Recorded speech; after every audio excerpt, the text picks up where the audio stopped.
Chita Rivera has been kicking up her heels on Broadway for more than 5 decades, and she's far from finished. The two-time Tony winner's new musical, Chita Rivera, The Dancer's Life, is her story. She grew up a tomboy who danced on the kitchen table amid a fun-loving Puerto Rican family in Washington, D.C. Her mother thought ballet would calm her down, but it fueled her right into theater history books. And Rivera is eager to say thanks. I'm honoring my family. I'm honoring all the people I've ever worked with, every dancer I've ever danced with, and I'm honoring my profession.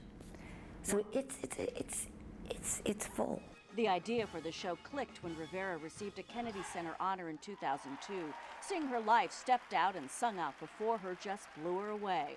With the help of her friends, book writer, 4-time Tony winner Terrence McNally, and director and choreographer Graciela Danielle, Rivera's milestones are breathing new life.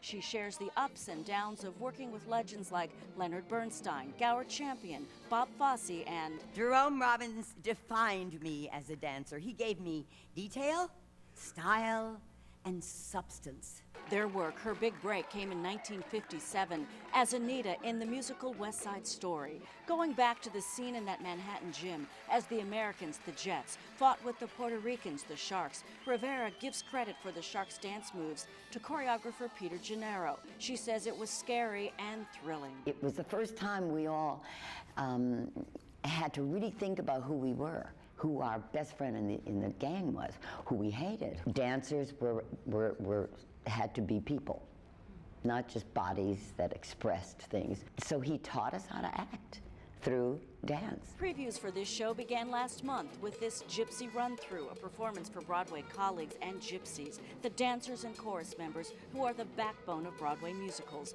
Fellow gypsies on stage, a few who are less than half Rivera's age, work hard to keep up with this showstopper. It is mind-blowing to stand there when we do our bit from West Side and to realize this is Anita. There's no one like her. There's no one out here like her. And that's good.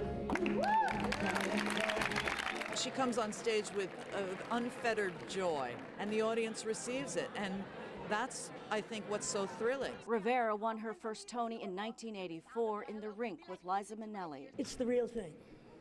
This is it. This is what Broadway's about. And Rivera's flashbacks brought some to tears. So it's very...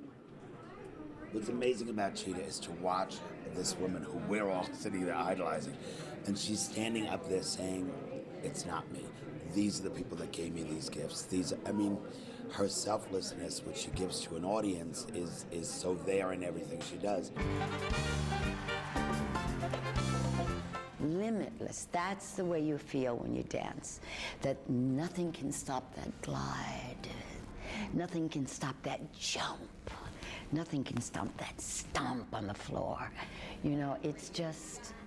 Dancing is beautiful. You feel as though you're having like the best conversation you could possibly have without words. And she feels lucky to even try with a new hip and 16 pins in her leg from a car accident in 1986. Winning her second Tony in 93 for Kiss of the Spider Woman, Rivera is in a good place, wearing her heart on her sleeve even about what didn't happen, like losing the role of Anita to Rita Moreno in the film version of West Side Story. I regret nothing.